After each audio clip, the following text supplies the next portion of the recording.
Hello. Hello, ಊಟ ಮಾಡ್ದೇನಪ್ಪ? ಹೂನಮ್ಮ, ಈಗ ತಾನೇ ಎಗ್ ರೈಸ್ ಎಗ್ ತಿಂದೆ. ರೈಸ್ ಎಲ್ಲ ಯಾಕಪ್ಪ ತಿನ್ನಕ್ ಹೋದೆ? ಇಡ್ಲಿನೋ ಇಲ್ಲ, ಚಪಾತಿನೋ ಬೆಳಗ್ಗೆನೆ ತಿಂದಿದ್ದೆ ಅದಕ್ಕೆ.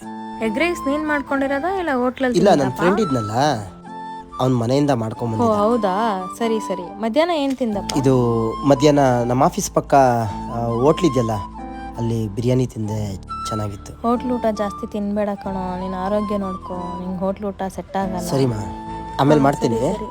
ಮಗ್ನೆ, ಆಮ, ನಿನ್ ವಾಯ್ಸಲ್ಲಿ ಏನೋ ಬೇಜಾರಿದೆ ಕಣೋ. ಆರಾಮಾಗಿದ್ಯಾನಪ್ಪ? ಆ ಥರ ಎಲ್ಲ ಏನಿಲ್ಲ. ಏನೂ ಹೇಳ್ಕೊಳಲ್ಲ. ನಿನ್ನ ಆರೋಗ್ಯದ ಕಡೆ ಸರಿಮಾ. ಗಮನ ಇರಲಿ. ಸರಿ ಆಯ್ತು, ಇಡ್ತೀನಿ. ಇದು ಮಧ್ಯಾಹ್ನ ನಮ್ಮ ಆಫೀಸ್ ಪಕ್ಕ ಹೋಟ್ಲ್ ಇದೆಯಲ್ಲ, ಅಲ್ಲಿ ಬಿರಿಯಾನಿ ತಿಂದೆ, ಚೆನ್ನಾಗಿತ್ತು. ಹೂನಮ್ಮ, ಈಗ ತಾನೇ ಎಗ್ ರೈಸ್ ತಿಂದೆ. ನಿನ್ ವಾಯ್ಸಲ್ಲಿ ಏನೋ ಬೇಜಾರಿದೆ ಕಣೋ. ಆರಾಮಾಗಿದ್ಯಾನಪ್ಪ? ಮನೆ ಪರಿಸ್ಥಿತಿಗೋಸ್ಕರ ಊರು ಬಿಟ್ಟು ಊರಲ್ಲಿ ಬದುಕ್ತಾ ಇರೋ ಪ್ರತಿಯೊಬ್ಬ ಮಿಡಲ್ ಕ್ಲಾಸ್ ಹುಡುಗನ ಜೀವನನೂ ಹೀಗೆ ಇರುತ್ತೆ.